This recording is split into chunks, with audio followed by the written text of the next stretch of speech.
एकदम natural look ठेवते. After that me liner, छान एक लिपस्टिक, हे दोन्ही असं अप्लाय करून घेते.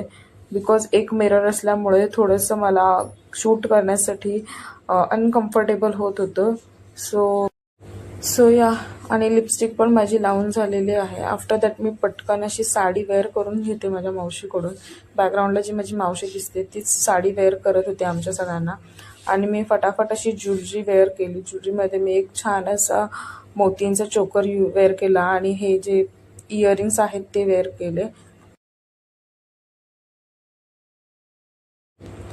हेअर्समध्ये मी मिडल पार्टिशन करून घेतलेलं आहे आणि मला सुचत नव्हतं की काय मी हेअरस्टाईल करू. सो मी मिडल पार्टिशन करून दोन्ही साईडला रोल असं करून घेतलेलं आहे. सिम्पलच हेअरस्टाईल मी ठेवलेली आहे. बाकी मला बॅकला हेअर्स ओपनच ठेवायचे होते, त्यामुळे मी सिम्पल अशी हेअरस्टाईल करून घेतली आहे.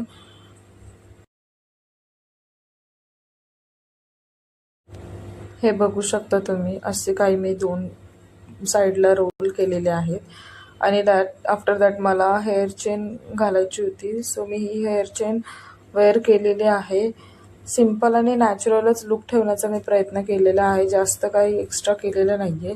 त्यानंतर हे बँगल्स वेअर केले, जे आजकाल खूप ट्रेंडिंग चालू आहेत ॲक्च्युली, काश्मीरी बँगल्स. ते मी वेअर केले आणि थोडेसे फ्लॉन्ट पण केलेले आहेत.